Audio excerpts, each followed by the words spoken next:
Pemirsa, Fachri Hamzah tadi sudah menjelaskan kenapa beliau keberatan dengan Bambang Wijayanto yang hadir di Iring tentang Senturi di DPR Komisi 3. Sekarang kita ingin tahu PKS kenapa pula menolak BBM dinaikkan. Saya akan ke Pak Andi Rahmat yang dari anggota Komisi Keuangan DPR. Assalamualaikum warahmatullahi wabarakatuh. Terima kasih Bang Karni karena undang ini jarang-jarang nih. Biasanya kan yang hadir ini orang-orang Komisi 3. Kali ini ada orang Komisi 11 ini juga agak kita juga ya makanya kita ini juga agak seru juga nih karena dua menterinya tadi yang datang wakil menteri ini baru saja selesai rapat dengan kami tadi di Komisi 11. Wamen SDM sama Wamen Q. Dua wamen ngadepin Andi satu.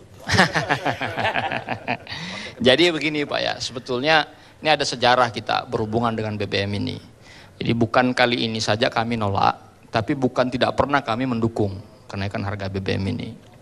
Jadi tahun 2005 itu dua kali pemerintah menaikkan harga BBM, dua-duanya kami dukung. Waktu itu demonstrasinya luar biasa Bang Karni.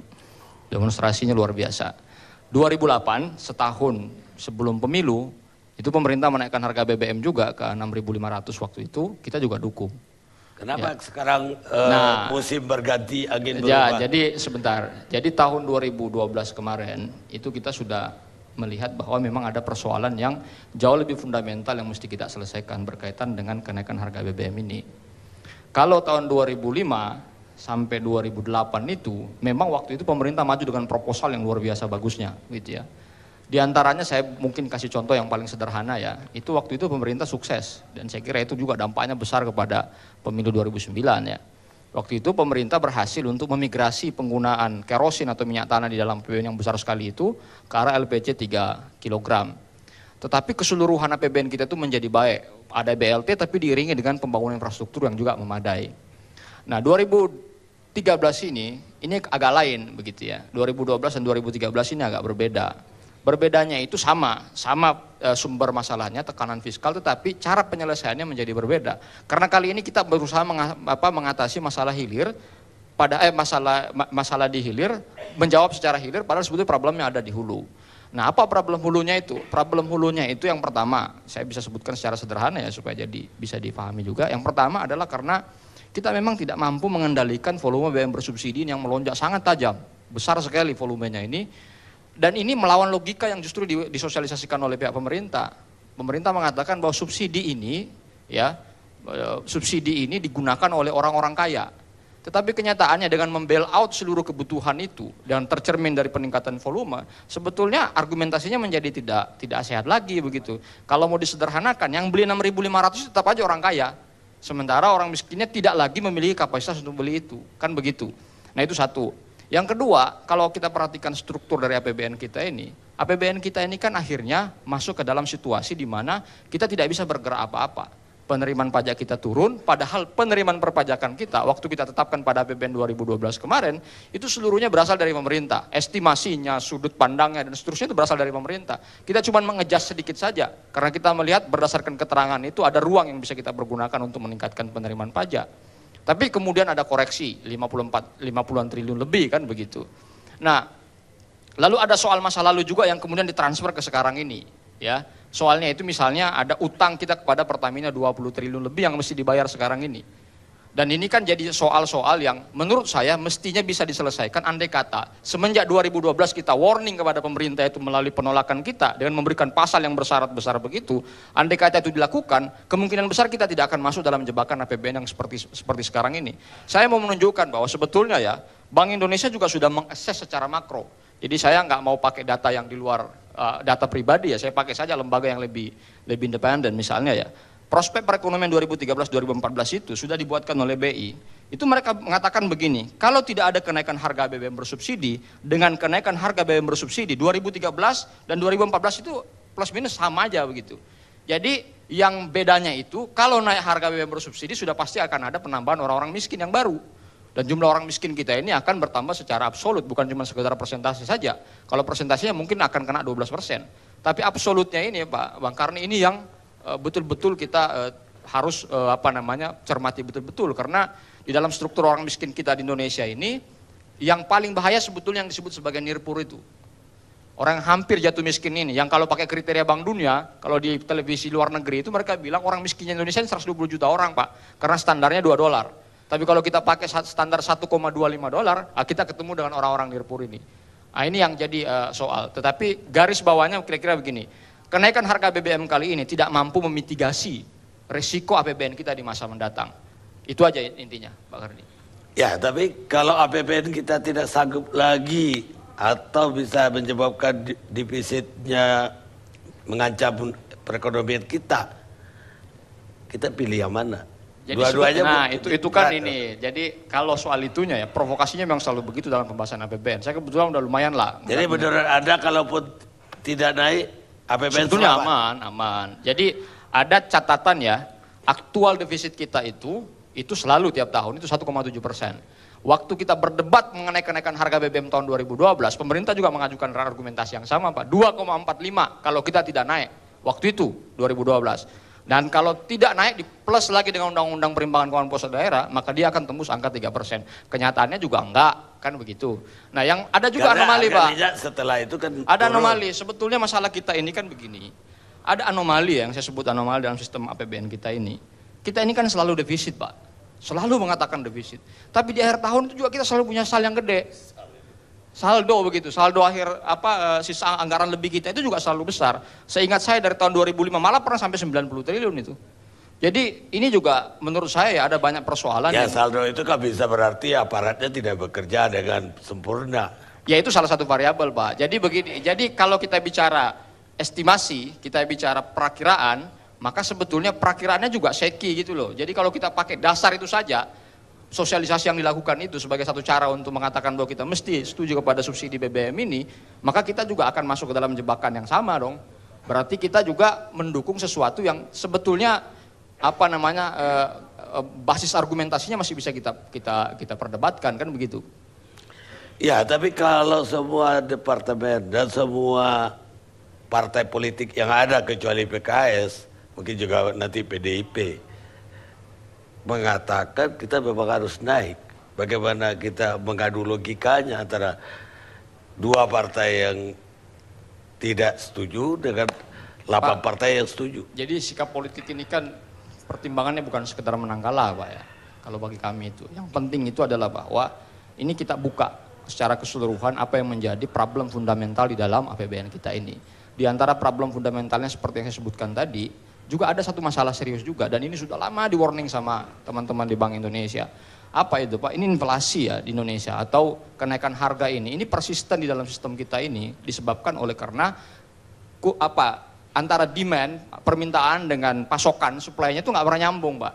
Jadi permintaannya tinggi, supply-nya tidak sehat. Contoh yang paling konkret dalam statistik itu kita akan lihat bahwa inflasi di pedesaan, di desa-desa itu korbannya lebih besar daripada di perkotaan. Sampai akhir-akhir tahun ini di atas 10% terus itu inflasi di pedesaan itu.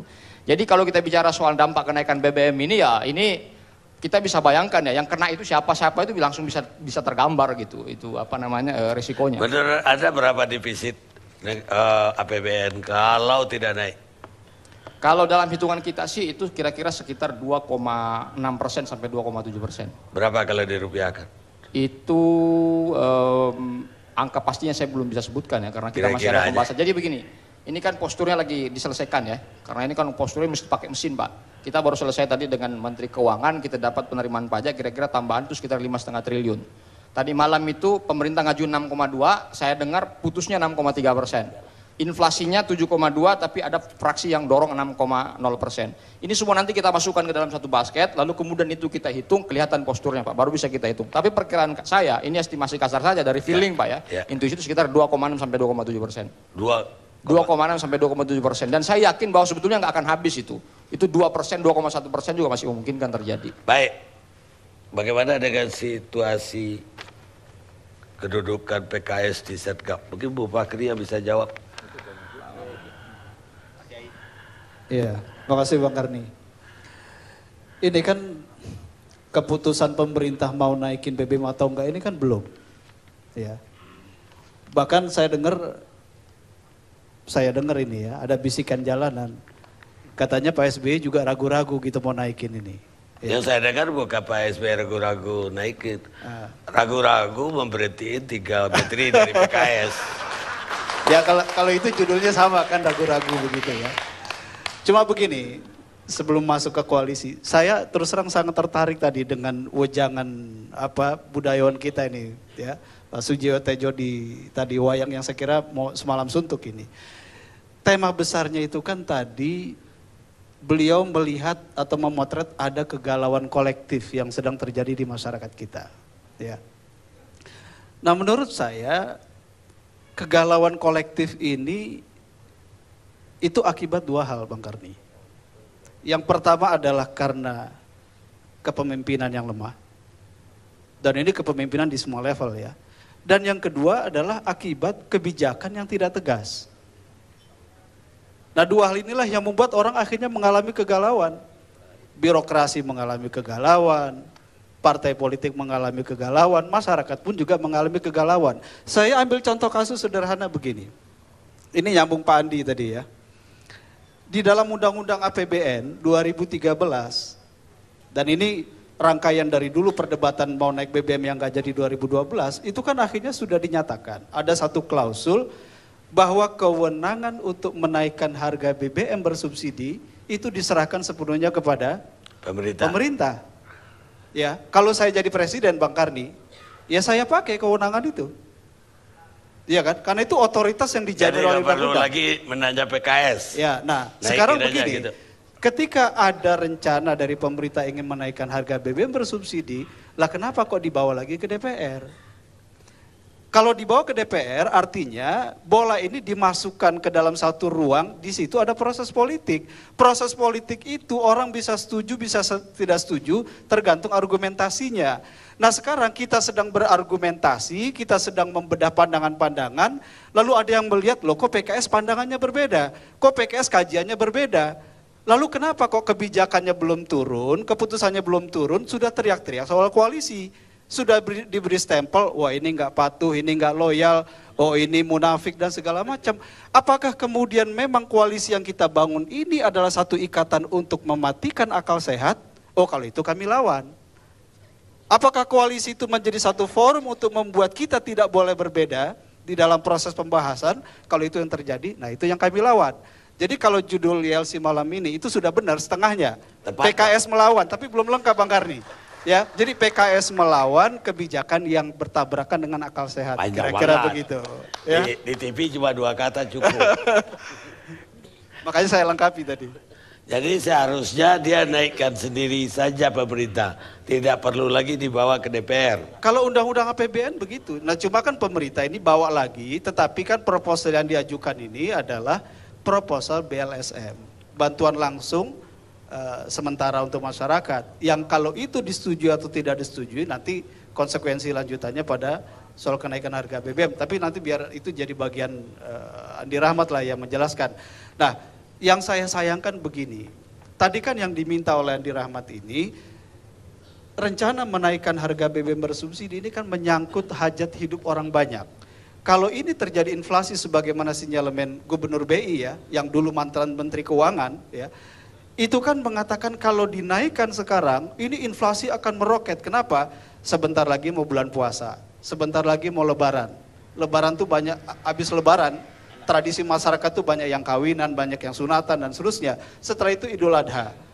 Setelah itu ada tahun ajaran baru. Ini akan inflasi yang luar biasa tinggi dan ternyata pengalaman selama ini yang mengalami inflasi tertinggi itu adalah masyarakat pedesaan, bukannya di kota, begitu kan? Nah, ini yang ingin sebelum kebijakan itu keluar, ayo kita bedah secara terbuka. Nah, alih-alih ini didiskusikan secara terbuka, lalu kami kan diserang secara politik. PKS tidak loyal, PKS tidak taat, ya kalau berbeda keluar dari koalisi. Lah ini keputusan belum ada kok. Jadi seperti itu, ini yang justru kita pertanyakan gitu. Ini kita mau berdebat sehat atau kita mau politiking gitu Bang Karni. Nah itu pertanyaannya juga bahwa sekarang PKS kan disuruh keluar saja dari koalisi. Apa tanggapan Bung Fakri? Ya, ya ini kan begini ya. Sekali lagi kita mengacu kepada Pak Dalang itu tadi. Bisa nggak kita mengakhiri kegalauan ini? Ya. Kan sebetulnya kalau bicara koalisi itu kan ada aturannya di situ, dan jangan lupa kata-kata koalisi itu tidak ada di dalam presidensialisme. Karena kan rakyat ini kan ngasih mandatnya itu ke dua pihak kalau di presidensialisme. Kasih mandat ke DPR juga, kasih mandat kepada presiden. Ngasih mandat kepada DPR itu untuk mengawal, mengontrol presiden gitu. Sementara kabinet dan presiden itu ada dalam satu kotak, dan presiden menurut pasal 17 Undang-Undang Dasar 45 memiliki hak prerogatif kepada menteri-menterinya. Dia yang mengangkat dan dia yang memberhentikan. Jadi tidak bisa partai politik dari luar memberhentikan menteri atau mengintervensi kewenangan hak prerogatif presiden untuk mengganti menteri, sebab itu bisa disebut melanggar konstitusi gitu loh. Tetapi kalau kita mau mengakhiri itu kan sebetulnya ya masuk ke dalam tawaran dari Pak Mahfud tadi, kenapa enggak kita go saja ya seperti yang lalu-lalu. Kalau ternyata kita tidak bisa bersama pendapat, ya ini adalah perbedaan pendapat. Kenapa kemudian yang keluar itu serangan-serangan yang tadi itu jadi tidak konstitusional? Ini kan bukan parlementer yang kabinet adalah badan pekerja dari parlemen, yang saya boleh menarik menteri saya ketika saya nggak setuju lagi dengan koalisi. Kan bukan begitu cara berpikir. Jadi tegasnya PKS tidak akan menarik menterinya. Ya jadi tegasnya itu jangan meneruskan kegalauan lah, kira-kira begitu. Baik, kita istirahat sejenak pemirsa.